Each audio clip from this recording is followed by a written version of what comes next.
Assalamualaikum warahmatullahi wabarakatuh. Halo, perkenalkan nama saya Hilga Magfira, mahasiswi dari Fakultas Tarbiyah dan Ilmu Keguruan, Prodi Manajemen Pendidikan Islam. Di sini saya akan menjelaskan beberapa materi dalam video ini mengenai lembaga yang telah saya jalani beberapa bulan ini, yaitu lembaga Seruni Learning Center yang merupakan lembaga belajar, bimbingan belajar yang berpusat kepada anak-anak sekolah dasar. Jadi, lembaga Seruni Learning Center ini berfokus kepada bimbingan belajar yang mengajarkan anak-anak kepada kreativitas tentang keterampilan yang mereka miliki, dan juga anak-anak bermain sambil belajar di lembaga kami ini. Pada kesempatan kali ini, saya akan membahas tentang 4 poin penting yang ada di dalam video ini. Yang pertama adalah saya akan membahas mengenai paradigma, yang kedua etos, yang ketiga etis, dan yang keempat adalah teknik. Dan ini akan saya kaitkan dengan lembaga yang telah saya jalani, yaitu lembaga Seruni Learning Center. Pada awal mula saya mendirikan lembaga Seruni Learning Center ini, terdapat beberapa masalah, problem, dan tantangan. Bagaimana saya harus menerapkan sistem pembelajaran, bagaimana saya harus mengajarkan kepada anak-anak peserta didik dengan metode yang baik, dan juga bagaimana saya harus memfasilitasi anak-anak agar belajar secara nyaman dan juga senang ketika kita sedang melakukan proses pembelajaran. Yang pertama kita bahas mengenai paradigma. Sebelum kita membahas dan mengaitkan kepada lembaga saya, yaitu lembaga Seruni Learning Center, kita ketahui dulu yuk pengertian dari paradigma ini. Jadi pengertian paradigma itu merupakan teori, asumsi, dan ide yang berkontribusi pada pandangan hidup kita dan juga menciptakan kerangka dari mana sih kita itu melakukan hal-hal setiap harinya. Jadi misalnya ada contoh, kemungkinan itu ada orang yang meyakini bahwa cara hidup tuh tradisional gitu. Jadi yang merupakan menjadikan paradigma ini karena merujuk pada kumpulan keyakinan dan gagasan tentang apa artinya menjadi seorang tradisionalis. Bagi orang-orang yang menganggap paradigma sebagai suatu hal yang penting di hidup mereka, ini dapat berfungsi sebagai dasar untuk seseorang berinteraksi dengan dunia sekitar mereka. Nah, di dalam lembaga Seruni Learning Center ini, kita berfokus kepada perkembangan motorik anak melalui beberapa metode pembelajaran secara langsung, praktek, maupun kita akan memberikan arahan-arahan kepada orang tua yang kita sampaikan mengenai ini si anak seperti ini, si anak harus belajar ini, begitu. Namun kedepannya dalam lembaga Seruni Learning Center ini akan dikembangkan dengan pembelajaran yang lebih kreatif, yang lebih inovatif, yang akan menunjang anak-anak itu maju dan senang belajar. Dan juga kita akan mengatur sedemikian rupa bahwa anak-anak itu harus kita arahkan mengenai minat dan bakat mereka, agar mereka itu terbimbing, agar mereka mengenali dirinya sendiri tentang oh saya suka ini, saya suka itu, saya nggak suka ini, saya nggak suka itu. Dan yang kedua, kita akan membahas mengenai etos. Jadi, etos ini berarti pandangan hidup yang khas dari suatu golongan sosial, dan juga etos ini berasal dari bahasa Yunani, yaitu memberikan arti sikap, kepribadian, watak, karakter, serta keyakinan atas sesuatu. Nah, jadi dalam sikap etos ini tidak hanya dimiliki seseorang aja, maksudnya individu, tetapi etos ini juga bisa dimiliki oleh sekelompok masyarakat begitu. Nah, di dalam kaitannya dengan lembaga Seruni Learning Center ini, beberapa orang tua itu masih menganggap bahwa perkembangan anak itu tidak perlu diikuti secara teratur begitu. Padahal untuk pengembangan motorik dari si anak itu diperlukan peran orang tua di dalamnya. Bagi Bahkan bagi para orang tua pekerja, hal ini akan menjadi PR besar dalam mengenalkan anak tentang dasar-dasar agar motorik mereka itu berkembang.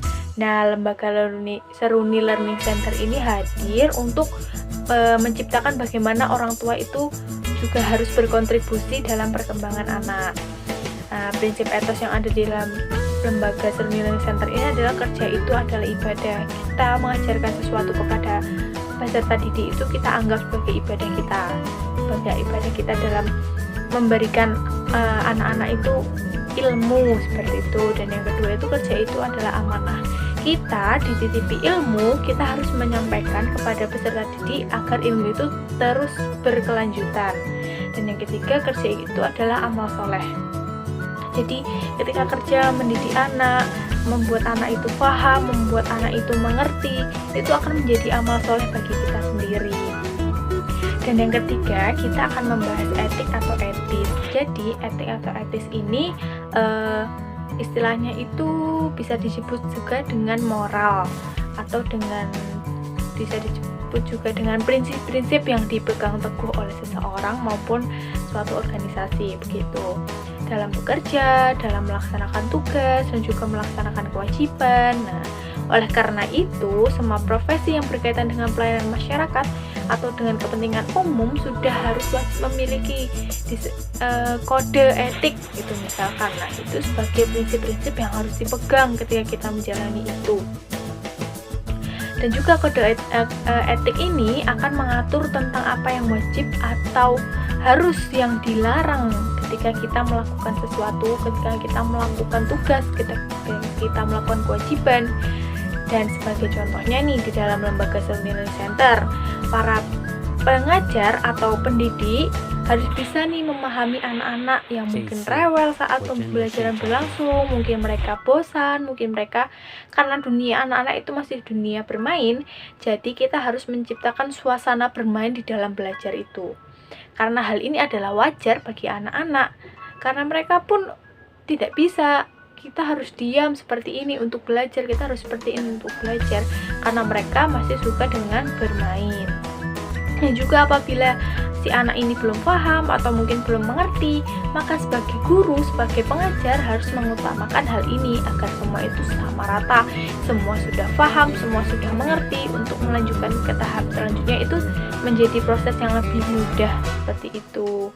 Walaupun masih terdapat kendala-kendala yang dialami oleh lembaga Seruni Learning Center ini, tetapi kita sebagai mana lembaga lain harus bisa mengontrol hal ini, harus bisa mengatasi hal ini.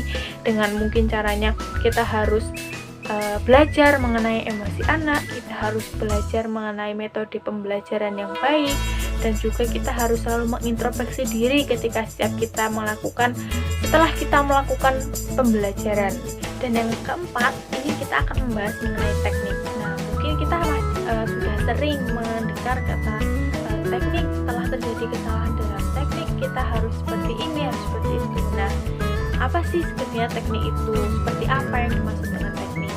Bagi teman-teman yang mungkin belum tahu dengan apa yang dimaksud dengan teknis, maka di sini teman-teman akan menemukan jawaban tentang definisi teknis secara singkat, secara sedikit jelas gitu.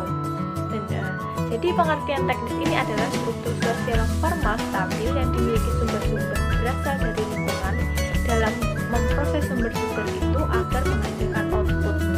Dapat pula didefinisikan bahwa arti teknis itu adalah sebuah aturan, norma, persyaratan yang umumnya itu dalam bentuk sebuah dokumen formal yang menciptakan kriteria, metode, proses, dan praktik rekayasa. Nah, di sini teman-teman bisa nanti mencari lagi sumber-sumber lain mengenai apa sih teknik itu. Dikaitkan dalam lembaga Seruni Learning Center yang telah dibahas sebelumnya juga, mungkin terdapat beberapa hal yang belum bisa kita berikan kepada peserta didik itu sesuai standar dalam mengajar gitu. Seperti yang pertama itu kita masih kekurangan dalam tenaga pengajar atau tentor. Nah, di sini kita kedepannya akan lebih mengembangkan, kita akan merekrut beberapa tentor-tentor yang mungkin lebih unggul di dalam dunia anak dalam seperti ini, seperti itu, supaya kita dapat menunjang bahwa Lembaga Seruni Learning Center ini dapat dijadikan tempat atau wadah sebagai anak-anak itu berkreasi. Untuk permasalahan selanjutnya itu mengenai tempat yang mungkin masih kecil dan masih minim. Satu ruangan itu hanya bisa diisi oleh 3 ataupun 4 siswa. Jadi sehingga kedepannya ketika kita memiliki murid yang semakin bertambah, semakin banyak begitu, mungkin hal ini harus kita imbangi dengan kita memperluas ruang kelas, kita memperluas ruang belajar, ruang bermain gitu.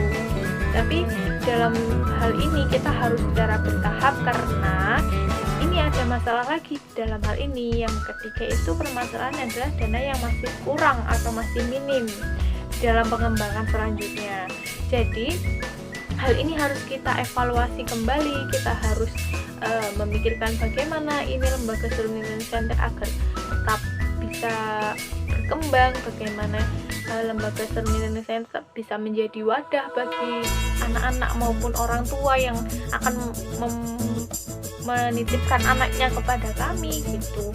Jadi di Lembaga Seruni Learning Center ini kita berharap dan kita mengusahakan bahwa Lembaga Seruni Learning Center ini akan terus berjalan, akan terus berkembang dengan adanya beberapa kendala, beberapa masalah. Mungkin kita akan mencari solusi-solusi terbaik untuk memajukan Lembaga Seruni Learning Center ini.